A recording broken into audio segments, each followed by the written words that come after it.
हरियाणा और चंडीगढ़ के सरकारी विभागों से जुड़े 661 करोड़ रुपए के कथित घोटाले ने बड़ा मोड़ ले लिया है। इस मामले की जांच कर रही सीबीआई ने चंडीगढ़, पंचकुला और दिल्ली एनसीआर में कई ठिकानों पर छापेमारी कर अहम दस्तावेज और डिजिटल सबूत वो जुटाए। जांच एजेंसियों का आरोप है कि कुछ सरकारी कर्मचारियों ने बैंक अधिकारियों के साथ मिलीभगत करके सरकारी पैसों का नियमों के खिलाफ दूसरे खाते में ट्रांसफर किया, जिससे करोड़ों रुपए की हेराफेरी हुई। अब सीबीआई ने इस मामले में पहला आरोप पत्र भी वो दाखिल कर लिया है और जांच का दायरा लगातार बढ़ता जा रहा है। प्रवीण सर, आईडीएफसी फर्स्ट और एयू स्मॉल फाइनेंस बैंक मामले का जल्द निपटारा हो सकता है, अब ऐसा माना जाए सर? नहीं, देखिए, ये जांच जितनी डीपर जा रही, जब से सीबीआई को मामला मिला है, ये जांच जितनी डीपर जा रही है विशाल, उतने ज़्यादा चौंकाने वाले खुलासे हो रहे हैं। पहले ये लग रहा था कि केवल और केवल बैंक के कर्मचारियों ने अपने लेवल पर इस तरह का हेराफेरी को अंजाम दिया है, एक बात। अब उसमें जब जांच अंदर गई है तो पता ये चल रहा है कि सरकार के अफसर, हरियाणा काडर के, उनकी संलिप्तता यहाँ पे दिखाई दे रही है, आईएएस ऑफिसर्स। बिल्कुल। और उसमें साफ तौर पे जो चार्जशीट पहली दाखिल की गई है उसमें इस बात को दिखाई दे रहा है। दूसरी बात, पहले जो मामला सामने आया था वो सिर्फ और सिर्फ 2 डिपार्टमेंट का मामला सामने आया था। अब जब इसकी परतें खुली हैं तो ये 661 करोड़ का मामला निकलकर सामने आ रहा है और इसमें 8 डिपार्टमेंट हरियाणा गवर्नमेंट के शामिल हैं, चंडीगढ़ के 2। बिल्कुल। तो अब आप ये समझिए कि जैसे जैसे परतें खुल रही हैं विशाल इसकी, उसमें अधिकारियों की संलिप्तता का दायरा भी बढ़ रहा है और बैंक के अफसर तो शामिल थे ही। राज्य सरकार को इस बात की इजाज़त देनी पड़ी कि आप साहब इनसे पूछताछ कीजिए और इनके खिलाफ जांच कीजिए, जो सरकारी अफसर हैं।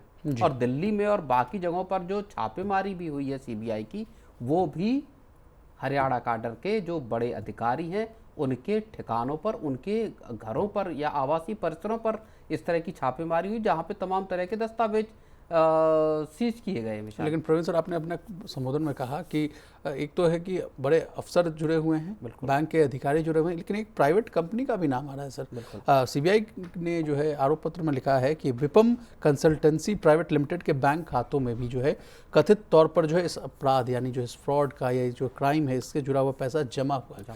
बाद में ये रकम कंपनी के निर्देशक के निजी खाते में ट्रांसफर कर दी गई। यानी जांच एजेंसियां अब सब पूरे मनी ट्रायल मनी ट्रेल को जांच कर रही है, परख रही है और समझने की कोशिश कर रही है। और छापेमारी में देखिए क्या क्या मिला है। महत्वपूर्ण दस्तावेज मिले हैं, कंप्यूटर, हार्ड डिस्क को यानी जो डिजिटल इक्विपमेंट है उनको रखा गया है, संपत्ति से जुड़े कागजात मिल गए हैं और अन्य जांच से संबंधित प्रोडक्ट्स सामग्री कहिए ये जब्त किया गया है।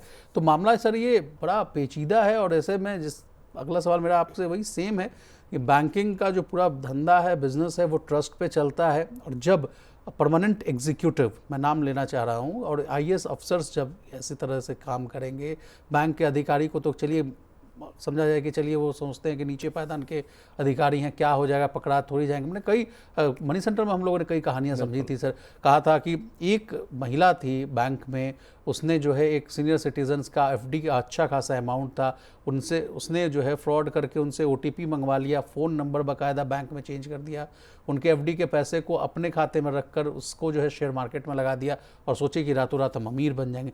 तो इनसे तो उम्मीद की जाती है, लेकिन आईएएस ऑफिसर्स जो परमानेंट एग्जीक्यूटिव हैं, इतनी कड़ी परीक्षा देकर जाते हैं, समाज को ज्ञान देते हैं, समझिए कि कहते हैं कि हम समाज में बदलाव लाने के लिए लाए गए हैं, और उनके ठिकाने से ऐसी चीज़ें मिलना, तो मुझे तो लगता है कि अब ये चीज़ें थमेंगी नहीं सर, क्योंकि इनके जो दुस्साहस है ये बढ़ता हुआ दिख रहा है। नहीं, बिल्कुल विशाल। और देखिए, ये पूरा मामला इसलिए भी गंभीर ज़्यादा हो जाता है क्योंकि केवल और केवल पैसे की बात, आम लोगों के पैसे की बात नहीं है।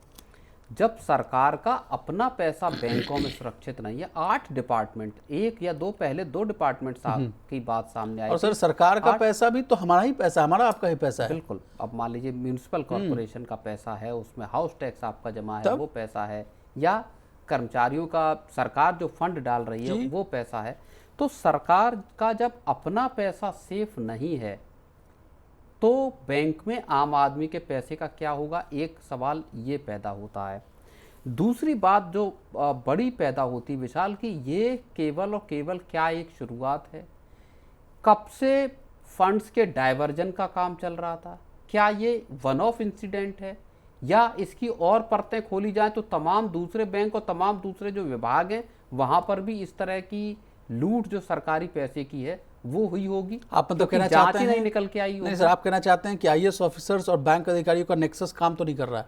नहीं, मैं देखिए, ऐसा संभव है कि अभी तो 8 डिपार्टमेंट खुले हैं, एक इंसिडेंट पकड़ा गया, उसके बाद 8 डिपार्टमेंट और 650 करोड़ की हेरा फेरी पकड़ में आई। मेरा कहना यह है कि क्या ऐसा भी हो सकता है कि पिछले कई सालों से अलग अलग और तमाम डिपार्टमेंट्स में इस तरह की हेरा फेरी की जा रही हो, अलग अलग एजेंसियां या अलग अलग आपके जो प्राइवेट कंपनियां, बैंक के अफसर और सरकार के अफसर, ये तीनों मिले हुए हों और इधर का पैसा उधर कर रहे हो। ये इसका लार्जर जो खुलासा है वो इस मामले में होना चाहिए। तमाम जो डिपार्टमेंट हैं उनके ऑडिट होने चाहिए कि साहब आपका बैंक में कब कितना पैसा जमा हुआ, कितने की आपने एफडी कराई, उसमें से कितना निकासी हुई, पूरी की पूरी सरकार को मुझे लगता है कि ऑडिटिंग करानी चाहिए। बल्कि सीबीआई चूंकि मामले की जांच कर रही है तो तमाम और इंसिडेंट भी देखे जाने चाहिए। ऐसा तो नहीं कि एक लार्जर जो कामकाज इस तरह का चल रहा हो। सर मैं आपसे समझना चाहूँगा कि मान लीजिए आप ये 2 राज्यों को स्पेसिफिक कह रहे हैं, अगर देश में मान लीजिए कि 28 राज्य हैं सर, 28 राज्यों में अगर इस तरह के अगर जांच किया जाए तो मुझे लगता है कि ऐसे मामले सामने आते हुए दिखेंगे। अब देखिए, अगर जांच हो, अभी तक हालांकि और राज्यों में इस तरह की बात नहीं आई कि जहां पे सरकार के ही फंड को, लेकिन महाराष्ट्र में आप देखिए ना सर, एक बड़ा वेलनेस प्रोग्राम टाइप का चलाया गया, रोड सेफ्टी की बात कही गई और उसके मतलब आड़ में किस तरह का 45 करोड़ के आसपास का जो है एचडीएफसी बैंक में घोटाला किया गया, वहां भी देखिए वो इंसिडेंट इस तरह से अलग है, वो मामला और इस मामले में फर्क है। उस मामले में किसी एक क्लाइंट को तरजीह दिए जाने का मामला है, फेवरेटिज्म है। फेवरेटिज्म भी नहीं है कि आप मुझे मेरे यहाँ पैसा जमा कराइए 100 करोड़ मान लीजिए, तो मैं आपको जो तमाम दूसरे कस्टमर हैं उनसे आधा फीसदी ब्याज ज़्यादा दे दूंगा। अब ब्याज में सरकार के या जो आरबीआई के रेगुलेशन है उस हिसाब से तो दे नहीं सकता, इसलिए हम कोई दूसरा रास्ता निकालेंगे, जुगाड़ निकालेंगे आपको पैसा देने की। आधा % ब्याज साहब इतना करोड़ बैठता है, ये पैसा हम किसी दूसरी ट्रिक से देंगे आपको। तो उन्होंने दिखा दिया कि साहब सीएसआर का जो फंड है, सीएसआर के नाम पर हम आपको कि रोड सेफ्टी की गई है, इस नाम पर हमने 45 करोड़ आपको दे दिए। उसमें देखो, उसमें फंड्स की हेरा फेरी नहीं है, उसमें आपका एक एथिकल व्यू बनता है कि साहब ये एथिक्स और उसका मोरल जो है उसकी बात नहीं बनती कि आप गलत तरीके से किसी उसको दे रहे हैं। यहाँ पे असल में पूरे के पूरे पैसे की ही हेरा फेरी, ये दरअसल फ्रॉड का मामला है कि जहां आपने बैंक में जो जमा है सरकार के किसी विभाग का पैसा, उसको आपने यहाँ से निकाला बैंक से, अफसर भी शामिल हैं, बैंक के अफसर भी शामिल हैं और थर्ड पार्टी की कंपनियां भी शामिल हैं, और उनके खातों में डाइवर्ट कर दिया। बैंक में जब आप अपनी पासबुक लेने जा रहा है कोई अफसर किस उस विभाग की, तो उसमें दिखाया जा रहा है कि साहब आपके खाते में तो 500 करोड़ रुपए पड़े हैं, तो सरकार निश्चिंत है कि साहब मेरे 500 करोड़ तो यहाँ पड़े हैं, लेकिन खाते में पैसा 0 है कि पैसा चला गया तीसरे खाते में। तो ये जब खोला गया, जब जांचा गया, जब पैसा निकालने के लिए कहा गया कि पैसा निकालना है, तब उसका खुलासा हुआ कि आप ये पैसा तो है नहीं आपके पास। बहुत शर्मिंदगी की बात है सर कि सरकार के पैसे के कस्टोडियन होते हैं तमाम आला अफसर्स, आईएएस ऑफिसर्स, और वही जो है इस तरह के गोरख धंधे में लगे हुए हैं। अब आप इसको इस तरह से समझने की कोशिश कीजिए, एक आम आदमी के लिए। अब तक तो हम सरकार की बात करते रहे कि आपकी पासबुक में मान लीजिए दिखाई दे कि साहब 1 लाख रुपए का फंड है, या आपने एफडी कराई कि 7 साल के लिए एफडी है, और मान लीजिए लाख रुपए की आपकी एफडी है।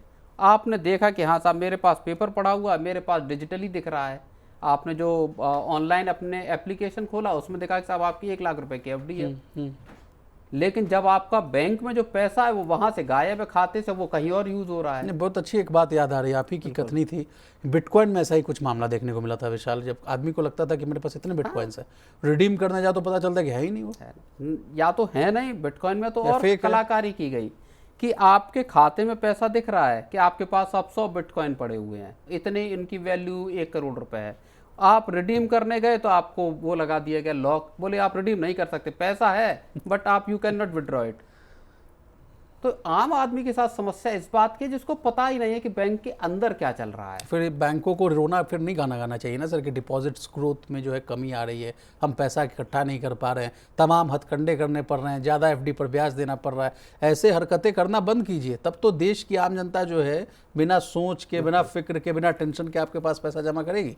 ऐसे धंधे जब शीर्ष अधिकारी शामिल हों, छापे पड़े तो पता चला कि तगड़े प्रॉपर्टीज़ के जो है ये मालिक हैं, नोटों की गड्डियाँ निकल रही हैं और लाव लश्कर चल रहा हो, तो ऐसे समय में क्या ही किया जाए। मैं ये आप ही पर छोड़ता हूँ।